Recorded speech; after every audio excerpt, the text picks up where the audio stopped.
what up? Welcome to another episode of the Dealer Talk Podcast. This is your host, Herb Anderson. Thank you so much for tuning in. In today's session, we have an amazing guest, Mr. Max Zanan. Hey, Max, what's up? How are you, dude? Hey, it's an honor to be part of your podcast. Thank you for having me. And I know we're going to kick some ass today. Right on, man. Dude, I love the enthusiasm already. That's dope. So, dude, I'm super excited to have you on the show. So we had a conversation a couple weeks back, and I really felt the passion and from you towards the industry, and that's definitely something I can truly resonate with. And I think this is going to be awesome, dude. I've been looking forward to this. So let's kick things off with a little bit of your background. Let's just establish your experience for the audience. So my passion for automotive comes from the fact that automotive is the only thing I know. I started selling cars right out of college, and then I got promoted. I was a sales manager, finance manager, general manager. I ran multiple dealerships. Then I transitioned into F&I training and F&I products, and then I transitioned into compliance training, compliance audits for car dealers. I also wrote 3 books. So everything I do revolves around automotive, and I have a 360-degree perspective about automotive retail. Right on, man. So on the compliance side of things, right? So tell me a little bit more about that. Like, what does that really entail? So unfortunately, federal and state regulators, they view car dealers as the low-hanging fruit, right? Because car dealerships are sales organizations. They're there to sell cars, parts, and labor, primarily. And compliance sometimes takes a secondary position in the day-to-day operations. Like you mean from leadership? From leadership, and it trickles down. Right. And that's how you get, unfortunately, deceptive advertising and some unethical practices. And now we live in the age of internet. So people can file a complaint right from their phone, right from the showroom. And my mission is to help car dealers identify their vulnerabilities before it happens. So I do it through on-site audits, and I also provide online training for all employees of a car dealership. So we do sales, BDC, F&I, HR, IT, and fixed ops. Oh, that's awesome, dude. That's pretty cool.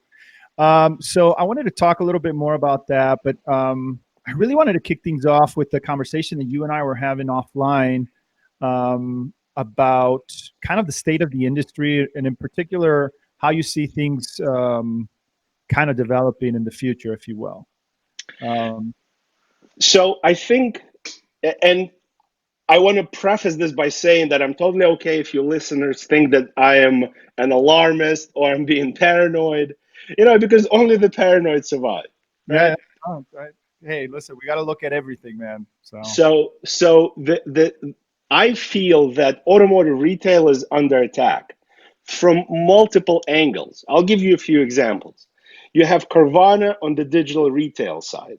You have OEM subscriptions trying to, find a loophole to break the franchise laws. You have Tesla that already broken the franchise laws. You have Jiffy Lubes and Valvolines and Firestones that are grabbing market share for maintenance, right? You have Napa Parts grabbing share of aftermarket parts.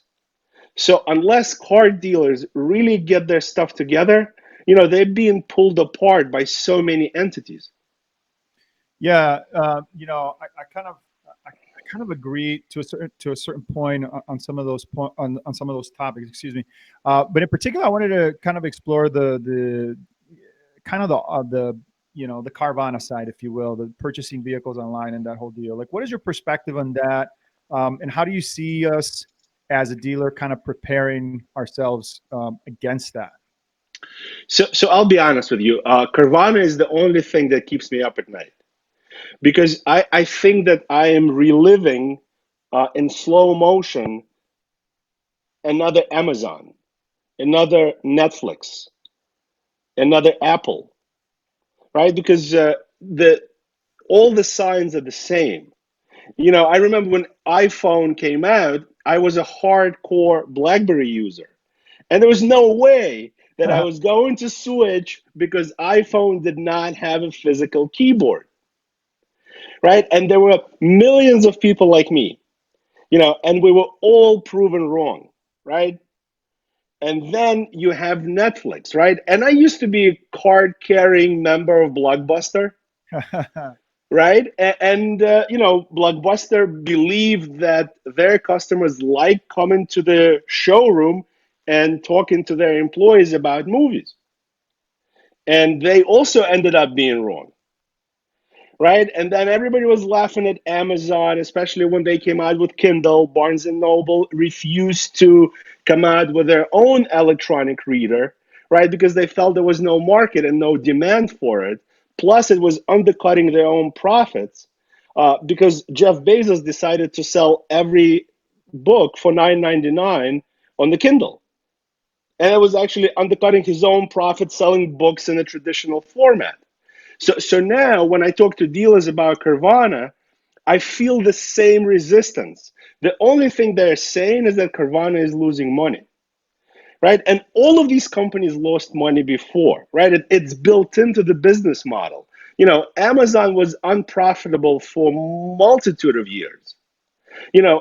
Apple was on the brink of bankruptcy before Steve Jobs got back to Apple. And most importantly, even if Carvana is losing money, they're losing their own money, not the car dealer's money. So I wouldn't make that the primary concern. What car dealers have to recognize is that consumer shopping habits are changing on a daily basis. I'm sure that and your friends and your family members shop on Amazon daily. Oh yeah, for sure. Huh? Right. So every day, all of us get used to buying stuff online. And we started out years ago by buying little things like a book or a CD or a DVD. And then the comfort level increased. So we started buying clothing and electronics, right? So the ticket item keeps rising, right? And if you look just now, we had the Black Friday stats, right? They increased again from last year for digital retail. But do you think, and let me interject here if I can. Do you think that when we're talking about that big of a purchase, where we're talking about thousands and thousands of dollars, right? And this is my contention when it comes when I have these conversations about Carvana. I just don't see. It's not that I don't see. Is it possible? Yes, but I just feel like it'd be a lot harder for somebody to spend tens of thousands of dollars on an item that they don't touch, feel, smell. You know what I mean? I don't know. Do you think that that might be? Well, I guess, a twofold answer here. First, we're not talking about something hypothetical. So in the last 2 quarters, Carvana sold 90,000 cars. So there's 90,000 people that clicked buy without feeling and touching and test driving. But would they do it again? That's my question. Would they go through that process again? So here's the second part of my answer. They have another alternative. They can go to a car dealer, spend 6 hours, and maybe hate the car the next day and have no option of returning it or exchanging it. Whereas with Carvana, it's right there in the business, in the value proposition. So all I'm saying is that Carvana's secret sauce is not that secret, right? It's price transparency, home delivery, and return and exchange policy. But we have some of that. Some of the more progressive dealers, right, have are kind of moving towards. I'm not going to say that exact same model, but they have some of those elements or some of those components, right? Do you think that it's possible,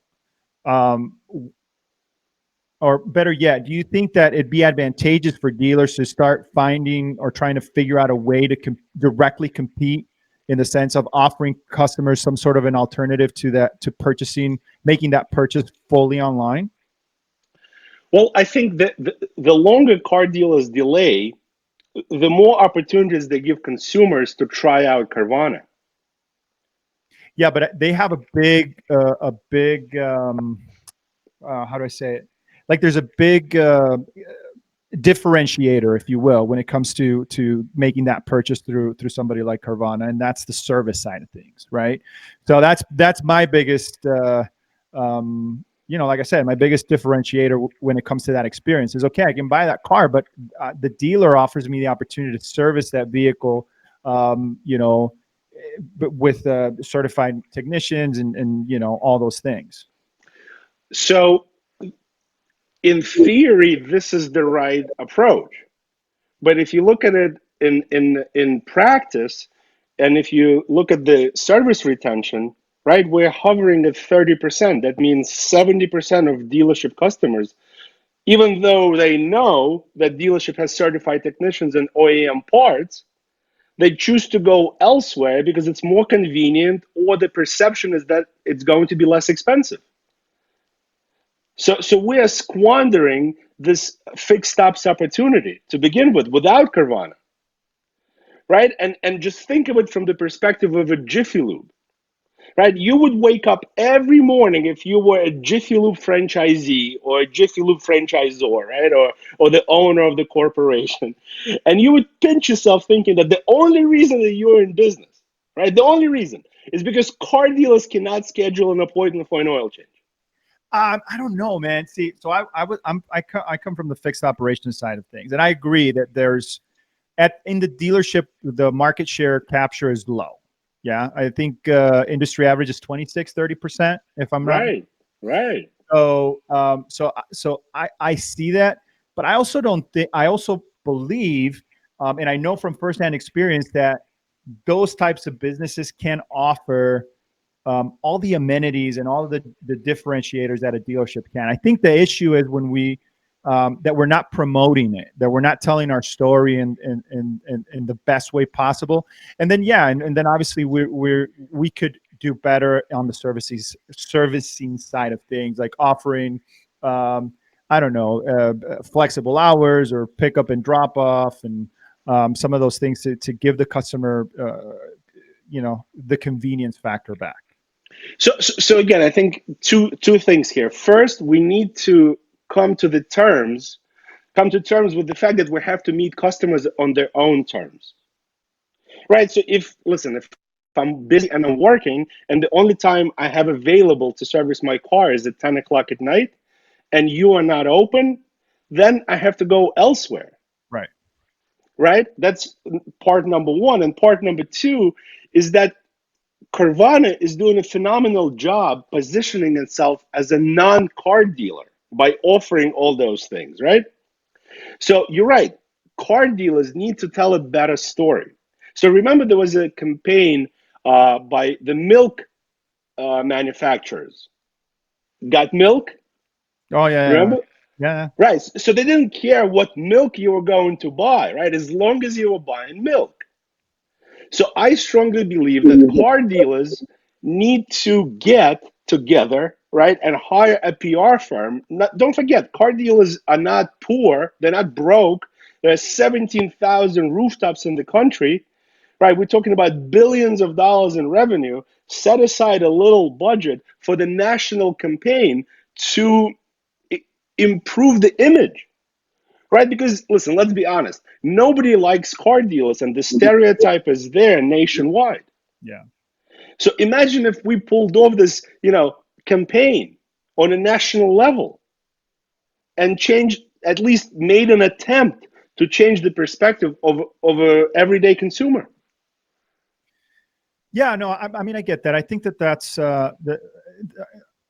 I like the idea and the premise of that. I just think that it's it's one thing to educate, and then there's another thing of changing, like you said earlier, right? The way that we're doing things. I think that there has to be some sort of a balance in there. But kind of developing that thought a little bit.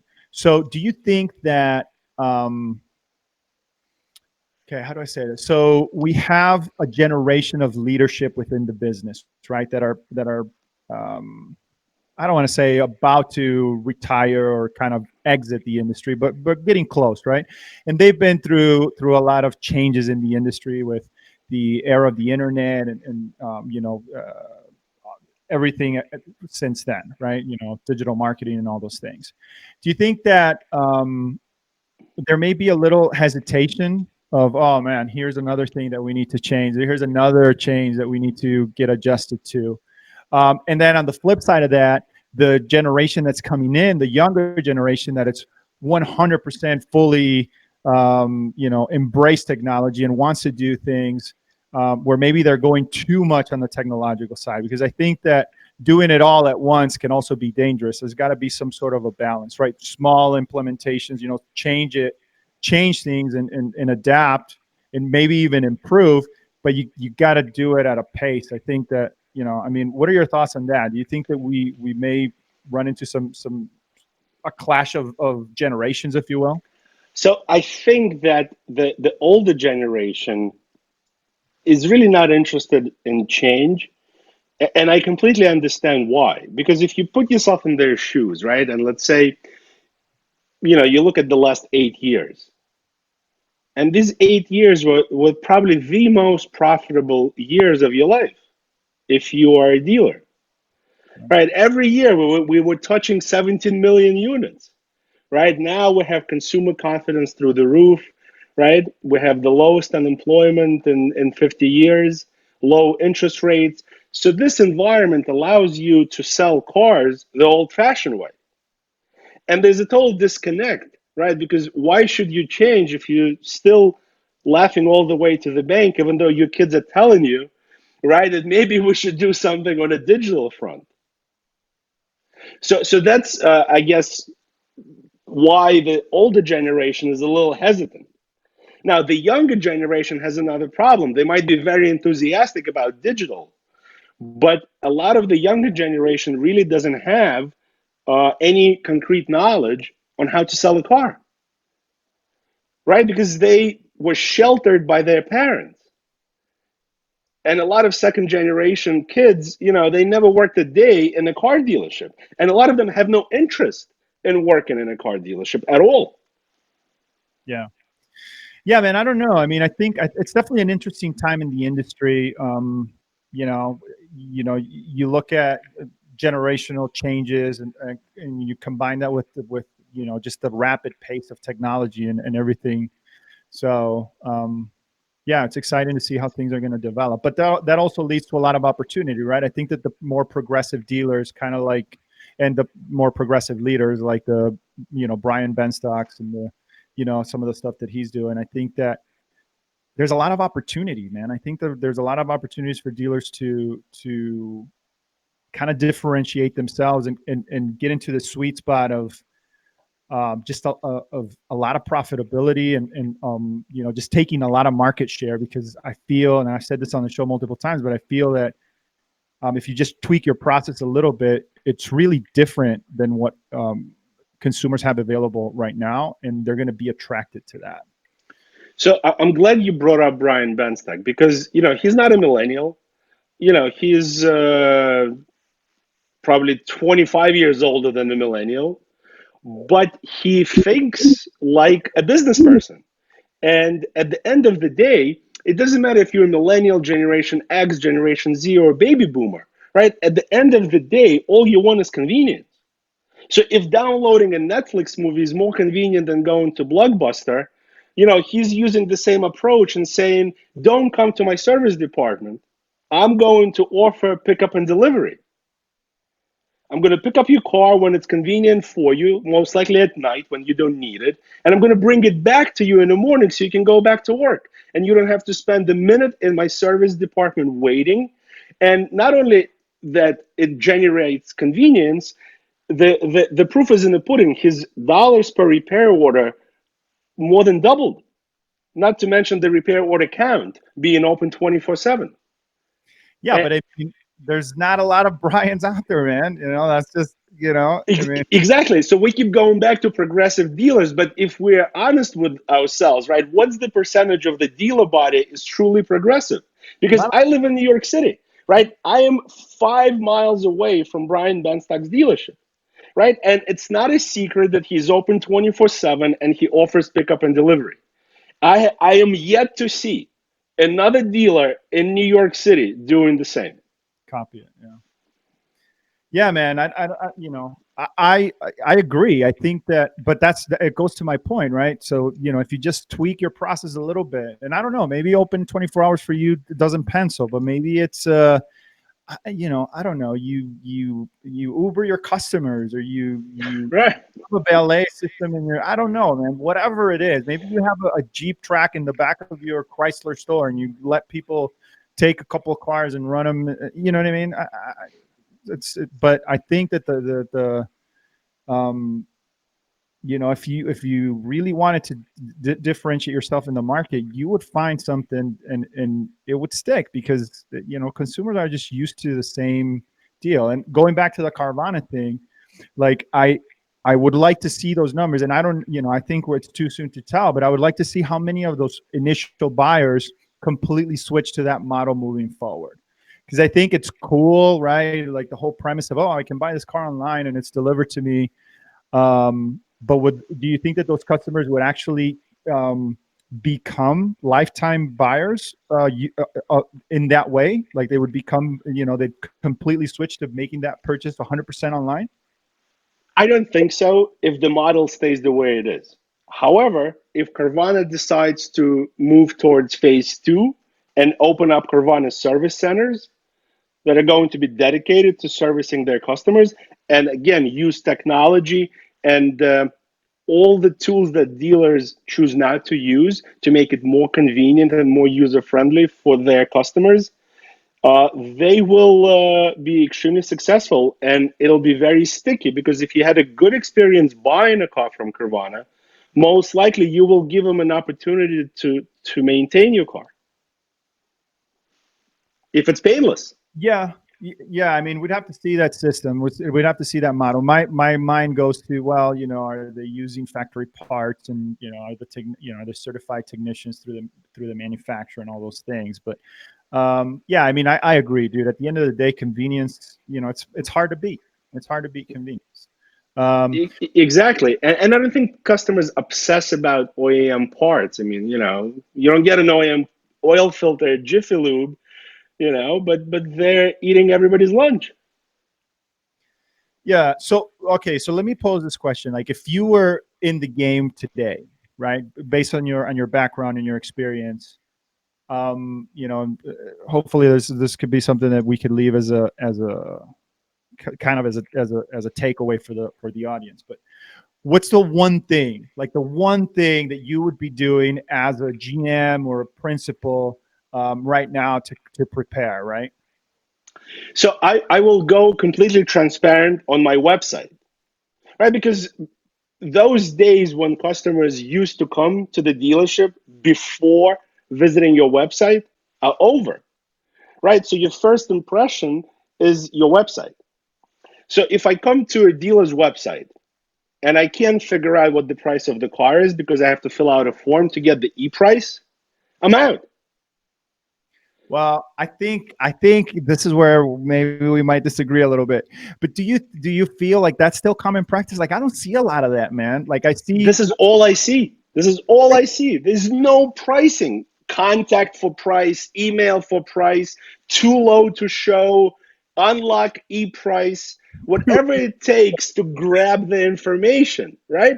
You go to Carvana's website and they don't care who you are, what your name or email address is. They tell you what the price is, because that's how digital retail works. If you like the price, you're going to move forward. If you don't like the price, you're going to move on. So, okay, so are you a proponent of not one stop? What's that? Oh, come on, I'm drawing a blank. One price. Yeah, like one Well, price. let me ask you this. How do you conduct digital retail without being a one price dealer? True. Yeah. Impossible. Impossible, right? And one price does not mean the lowest price. Carvana is not giving cars away.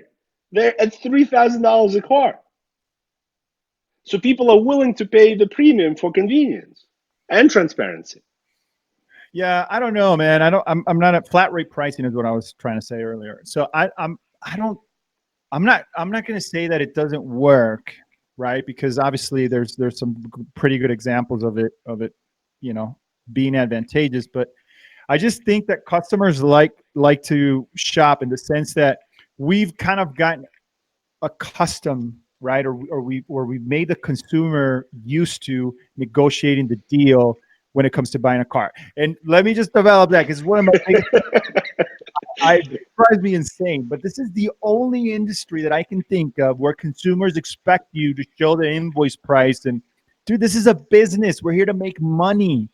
You know, you don't go through those lengths when you're buying a house or but when you're buying a car, for some reason, we're supposed to lose money. I don't get that. But that's the thing. Again, listen, I don't want to beat the dead horse, but I keep going back to Carvana, right? You don't have an option of asking for invoice or the MMR report, right? You see the price, and it's up to you if you're going to move forward with the transaction. You, as the customer, have complete control. They don't know that you're on a website, right? They can make you click buy. So if you have the right price, the right messaging, and good service, people are willing to pay for it. But if we're going to believe our own hype that people like to come to the showroom and negotiate, it's exactly what Blockbuster was saying, that people like to come to the showroom and talk about movies. And they ended up being wrong. Nobody likes to talk about movies. They like to watch them. Yeah, man. But dude, I mean, okay, like, would you buy like a $50,000 car? hundred Of percent, course. you would never test drive. No, Why wouldn't I? I don't know, man. It's weird to me. I don't know, but I listen. I don't want to be like like super close minded because I know that generations are changing, and you're right. I mean, people are getting more accustomed to buying online. Myself, like, I was so hesitant to do anything online, right, for security reasons and things of that nature. And then, was I going to get my item and all? And slowly, I've gotten more accustomed to it, and now it's like a daily thing, like you said. But I don't know, man. I just Here's a perfect example. Like I buy my TVs online, right? And I thought that I would never do that. I thought you have to go to the store at least to see how it works, right? What's that clarity, that picture? And I no longer do that. I just go on Amazon and I buy. Yeah, I mean, listen, time will tell. I mean, the one thing's for sure, right? The numbers on for Carvana in particular are growing, so they are taking market share away. Um, I just go back to my initial comment, which is, yeah, they'll buy now, but is that customer going to But continue but to be an but online? would you agree that what they're doing is 10 times harder than selling new cars? Because why wouldn't you buy a new car online, right? It's a commodity. Toyota Camry in Las Vegas is the same Toyota Camry is in New York. Anyway, yeah. Right. So I think car dealers actually have it easier if they come to terms with reality that people are willing to shop that way, at least give them an opportunity, right? It's so much easier to sell a new car. You would never have a return, right? Because it's a brand new item. So okay, so why don't dealers do that now? Why don't I as a dealership just offer my customers, right? If I want to be progressive, why don't I just offer my customer, hey, you can buy my car online, I'll ship it to you, as long as you cover the shipping or whatever. I don't know whatever the premise would be for that case, but um, you know, So by definition, you have to be a minority to be progressive, right? So majority is afraid of change, and they're going to say, well, listen, guys, I've been making a killing the last 8 years, right? right. I'm not profiting 500,000 a month without digital retail. Why should I bother? You know. So I think the true test is the next economic downturn. Whenever it comes, it's Yeah. going to shake out all the people that are not willing to make the necessary changes. And actually will make it easier for progressive dealers to grab market share and be even more profitable. Yeah, but I'm okay with that because that's kind Me of like, too. that's how, listen, I mean, that's capitalism at its finest, right? That's how the market cleanses itself out. So, I my thought is more like, why aren't we, there must be a reason why that we're not trying to compete, right? Is it maybe like you said, maybe we're just behind, maybe we are the blockbusters of the industry, where we're thinking, oh, that's never going to happen to us, and it's gonna creep up, right? Or maybe Right. it's just like, well, I don't know. It's just hard to tell because I think it's too soon.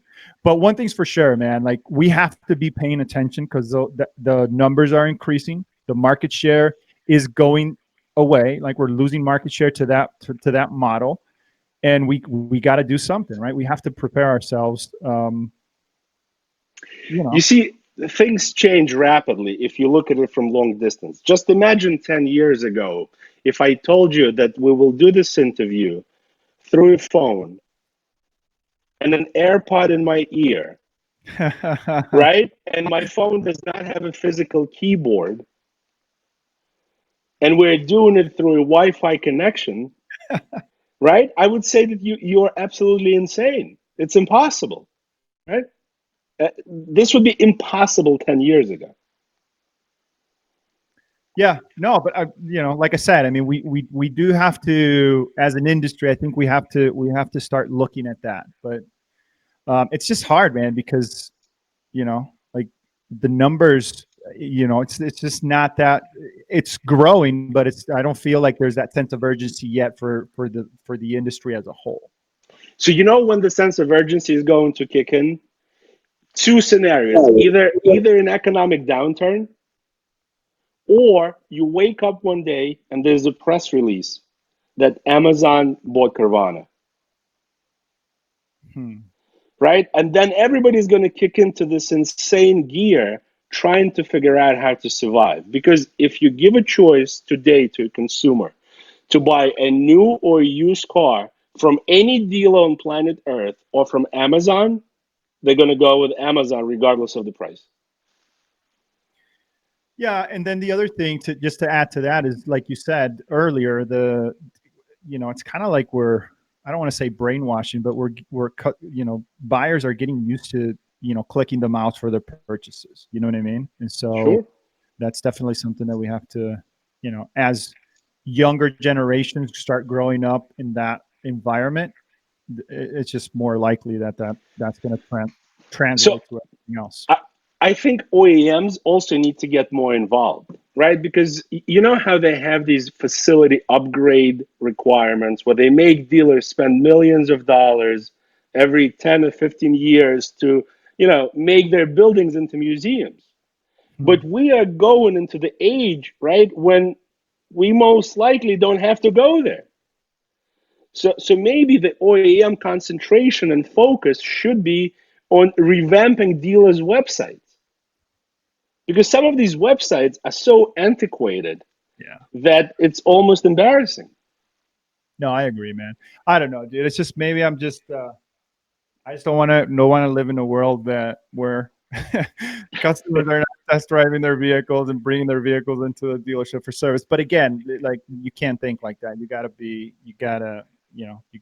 stay ahead of the times and adapt. But again, listen, I'll give you Brian Benstock as an example, right? So his location is in a very unfortunate location because there's no parking. He doesn't want you to come to his service department because it would be so frustrating for you as a customer. He much rather have you stay at home and pick up your car and deliver it back to you. And everybody loves it. And again, the proof is in the pudding and the dollars per repair order. Yeah. No, on that sense of it, just from being a service manager myself, like I love that concept. You know what I mean? And I think I read this somewhere. I don't remember where, but there was an app or something. And I think it's in New York. This company called Drop Car or something like that, or you know, and that's what they do, man. They pick up vehicles and drop them off for customers to get their vehicle serviced and things like that. And in certain places like New York, obviously, that dude, with the space limitations and all that, it makes perfect sense. Exactly. And convenience, right? Like we said earlier, you just can't beat that. But yeah, I mean, all right. So kind of switching gears here a little bit. I wanted to talk a little bit about the compliance side because I wanted to kind of pick your brain on that, since that's one of the things that you do. Like, tell me a little bit more about that. Like, how is that impacting the industry like today, right? In 2019, as we go into a new decade. So unfortunately, we have bad apples, right? And these bad apples make the headlines, right? And because of these bad apples, everybody's reputation suffers. So a lot of things can be fixed, right, through compliance, whether they use my services or not. It has to start from the top. And whatever starts at the top has to trickle down, good or bad. And that's how it works in every organization. Right. So if you, as a dealer principal, if you are committed to providing a transparent experience, you'll never get in trouble, right? But if you are trying to survive via deceptive advertising, right? That's how it all starts. We lowball the customer to get them in the showroom, then we put them in F&I, hoping for some kind of a miracle, right? And then the finance manager ends up, doing things that they're not supposed to do, like uh, juicing income on a credit app, power booking a used car, payment packing, and jamming F&I products. And then at some point in the future, the customer comes out of the ether, right, and goes to the law enforcement agency or goes online and blasts the dealer's reputation. So I try to be like a chiropractor, to go in there, make a minor adjustment, help them design policies and procedures, train everybody, and the rest is up to them, right? Because at some point I am going to leave, right? And they have to implement it whether I'm there or not. Right. So So that, just kind of want to talk about your services. So that's what you do. So you partner up with the dealerships. You go in there, make some adjustments, give them some, so so so I start out by doing an on-site audit where I interview the dealer principal and the department heads. We'll look at their existing policies and procedures. I look at their inventory, how it's presented, look at their advertising, look at whether they use a menu in F&I, or I speak to the finance managers to see how they present their products. And then I go back home, I put together a report with the best practices, policies, and procedures, and a roadmap of what is it that they need to do to get better. And then again, it's entirely up to them whether they're going to do it. I can't twist their arm. right. So do you work with dealers across the country? Correct. So the reason I can do this is because my main focus is on federal regulations. And federal regulations are the same in all 50 states. And the federal regulations are the foundation. And if you don't have your foundation together, there's nothing to talk about. Forget the state and local. Yeah. So that's kind of cool, man. We're gonna put your information on the show notes. Are you cool with that? Just in case Yeah, anybody reach out. Or sure, so absolutely. if anybody listening wants to get in touch with Max, we're gonna put all his information in the show notes. I also wanted to give you an opportunity to talk about your books, man, because I want the audience to know that those resources are available. So tell us a little bit about that. Like, how did it start? Why did you do it? And what can they expect to get out of it? So I saw on TV that writing a book should be on everybody's bucket list. And it is I don't so know true. about that, man. That seems It is so true. It's such a gratifying experience. It's not easy, believe me. It takes time and effort, but once you do it, it's like your baby. And unfortunately, there's no way you can make money selling cars. I mean, selling books. especially in the car business, man. Right. You can make money, selling books to a general audience, but in our business, there's not enough people. Yeah, exactly. So I never did it with the intention of making money. I did it because, like I said in the beginning, I truly feel that automotive retail is under attack. But it's not the end of the world, right? It can be fixed. So I wrote my first book. It's called Perfect Dealership: Surviving the Digital Disruption.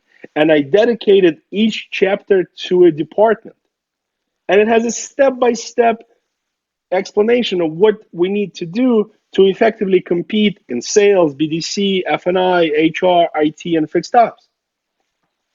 And that book was a great success. It has awesome reviews on Amazon, and it's super gratifying. But since I spend a lot of time in car dealerships, unfortunately, I see the opposite of what I wrote in a book. And that triggered writing the second book, which is called Car Business 101, hashtag crazy shit car dealers do. Right? And it's so like you have to read it to really understand, the insanity that goes on in these dealerships. That again, so easy to fix. And just recently, two months ago, I released a new book. It's called The Art and Science of Running a Car Dealership. And it's literally a pocket guide for a general manager or a dealer principal or someone who wants to invest into a car dealership. And it's something that I wish I had when I was running a dealership, because I made every mistake known to men. And I was so lucky that this was the pre-internet age. Now the margin of error is non-existent. You look at the customer the wrong way now, even if they don't buy a car, you're on Google being blasted, right? Yeah. Yes. Dude, so that's awesome, man. I really dig that. I'm definitely going to check those out, and we'll I'll get with you and give you my thoughts on that. Maybe we'll give you back on the show and we'll talk about one of them or something like that. But we're going to put that in the show notes too. So if you want to check out Max's books, then definitely link up on the show notes so you can check that out. Dude, it's been awesome to have you on the show, man. I really enjoyed our conversation. Like I said, I love your passion, bro. I can relate to that, right? So, I'll be honest with you. Everything I have, right, is because of car business. And car business is a true meritocracy. If you're good at selling cars, you will be okay. And there's so many examples of that. Like, look at Al Patron, right? Yeah. So there's your proof in the pudding. Yeah, that dude's amazing, man. I saw you were recently on his show too. So I was on his show. Believe it or not, Al Patron and I, we were trained by the same GM. Wow. Okay. Yeah. That's awesome, man. Yeah. So we come from the same school of hard knocks. That's awesome, dude. Wow, I didn't know that. All right, man. So unfortunately, that's all the time we have for today. It's been a really good conversation, dude. I really enjoyed having you on the show. There is one question that I ask everybody that comes on the show, and that question is, where do you see the automotive industry headed in the next 5 years, and why? So I'll be honest with you. I think it can go one of the two ways. If dealers wake up, it'll be phenomenal next 5 years, right? They'll make the necessary adjustments. It doesn't mean that you have to go, and make a drastic change. You can give people an option to do a deal online or do a deal in the showroom and let them decide for themselves, right? So that's the best case scenario. The worst case scenario is that dealers are going to continue being reactive instead of proactive. And they will allow a market share to continue to slip away, whether it's Carvana, whether it's the OEM subscriptions, whether it's the aftermarket maintenance business, and at some point, the house of cards can fall apart, right? If you can't make money selling new cars, you can't make money selling used cars, you're losing your fixed ops dollars. At some point, you have to look in the mirror and say, how am I going to pay my bills? Right on. Well, there you have it, folks. Dude, one last question I'm going to squeeze in here. Okay. And I got to ask, man, do you work for Carvana, dude? I do not. I do not. And believe me, it will be devastating, right? Devastating for me if I'm right. Because like you, right? I hitched my wagon to car dealers. Right. I make a living servicing car dealers. And if car dealers go away, I go away with them. Right? I'm 43 years old. I'm not looking for another profession, right? Yeah, I'm not looking to become a mortgage broker. So I am the biggest cheerleader for car dealers. That's why I write these books. I go, on interviews just to, ring the bell. So yeah, I asked you because I've seen some of your posts on LinkedIn and stuff, and sometimes when you talk about Carvana, it's like it's pretty intense, man. I know, and believe me, the amount of cyberbullying, that I go through because of these posts is unreal. No, dude, but I appreciate all that you do, man. And I know a lot of people out there do too. And we just we got to talk about these things, man. That's the only way for us to move forward in the industry as a collective, and especially nowadays that we have these platforms like this podcast, some of the other podcasts out there, and all the social media platforms. So anyway, dude, thank you so much for coming on the show. That's all the time we have for today. Don't forget to check the show notes for all the information to get in touch with Max. And thanks so much for tuning in. If you haven't done so, please make sure to share this episode, share this podcast with somebody that can benefit from the information so that they can take it back to the dealership and implement in their day-to-day. All right. We'll catch you guys in the next one. That's all the time we have. And as usual, we'll talk later.